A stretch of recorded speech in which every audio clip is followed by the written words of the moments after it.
Okay, we're going to talk about scales. I'm going to make this quick because I got to get to my regular job. uh, Major scale,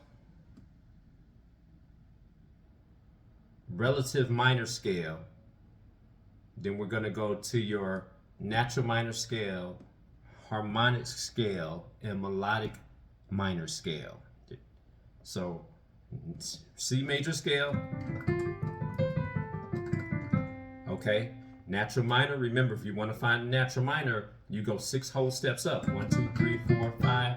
A is going to be your natural minor, which means it has the same finger pattern. No sharps or flats.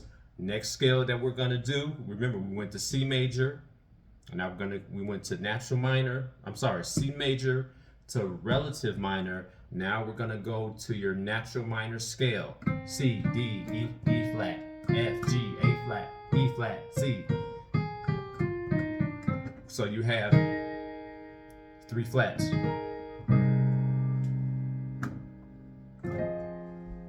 Makes for good talk music when you know what you're doing.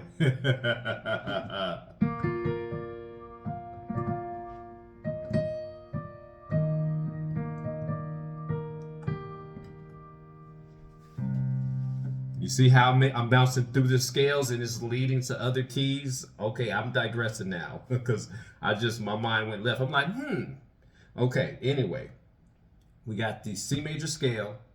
We have your, after your major scale, you have your relative minor, your natural minor. Okay, after your natural minor, you have your harmonic minor, which only has 2 flats. I'm sorry, E flat. Kind of a Gregorian sound. And after that, you have your melodic minor, which only has 1 flat, and that flat being the key of E flat. So how does that help you when you hear melodies and you want to learn how to play a song?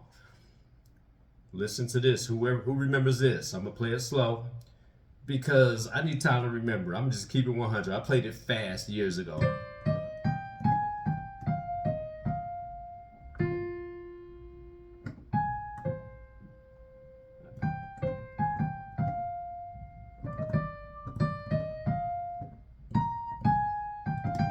I'm gonna play it again.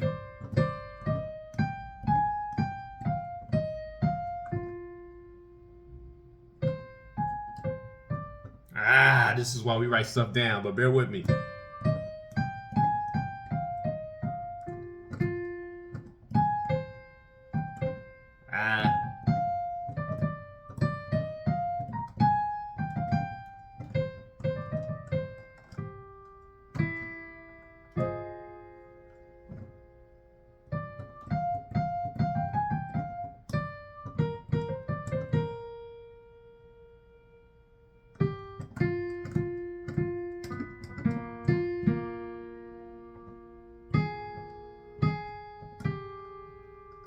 Okay, don't worry. We'll tune that up. We'll tune that up when we got time.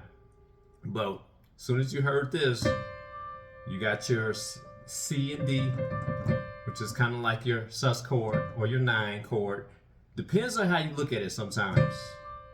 Now watch my keystrokes. E flat,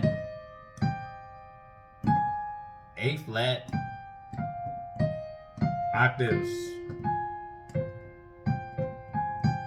trill,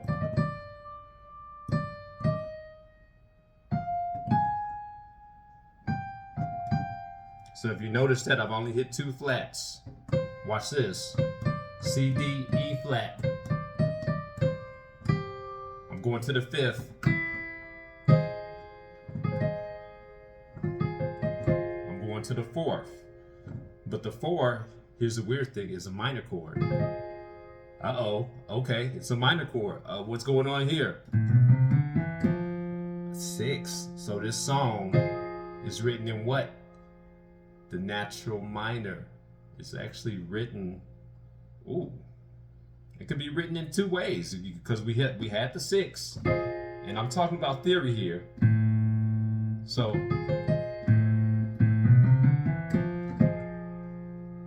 but here's the thing, if it's written in its relative, if it's written in its relative minor chord, why are there flats there? So that changes the whole perception. So, and now I'm really going off of a sidetrack. 4, 5, 6.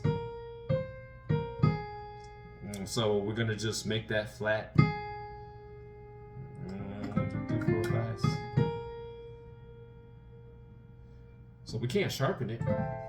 That's not a sharp. I mean, you can technically look at it as an A sharp, but it's an A flat chord. I'm digressing at this point. But I said all that to say it's important to realize your scales, because just by me hearing, I'm sorry. See, that finger's got to be, so if you watch my fingering,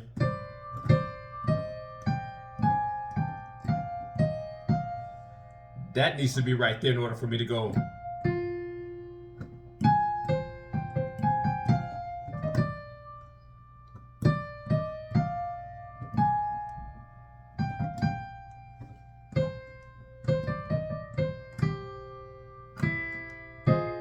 All the fingers got to line up. If you want to get fast to remember, all the fingering has got to line up. So when you're doing this, you want to make sure you're doing your proper fingering.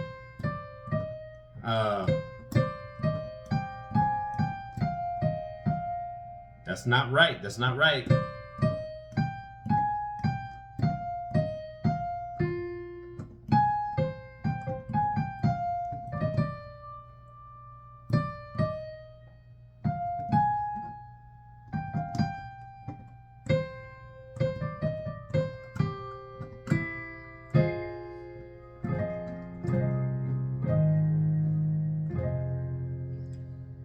Anyway, we're going to talk about scales later. We're going to talk about scales. Remember, we're starting off with what your first lesson would look like. Then what your second lesson would look like, and we threw in another scale. Okay, now we're going to talk about the importance of learning what scales you're hearing when it comes to building music.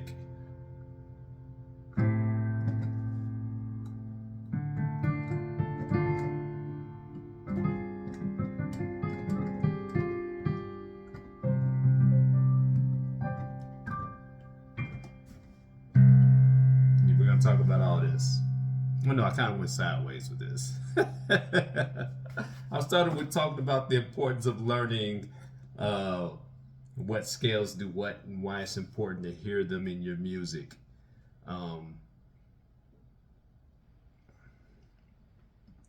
And that helps you actually memorize songs. I guess I said all that to say that. That helps you memorize, oh, when you hear...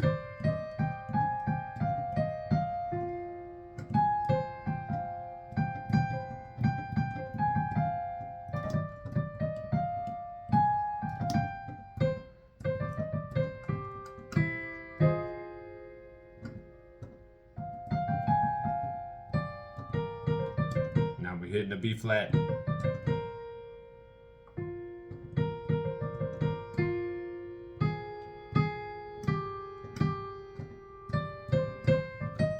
You know, and then he goes off to do something else. But anyway, I gotta get to work. I went in a whole circle. Anyway, when I have more time, maybe next week, I'll dive into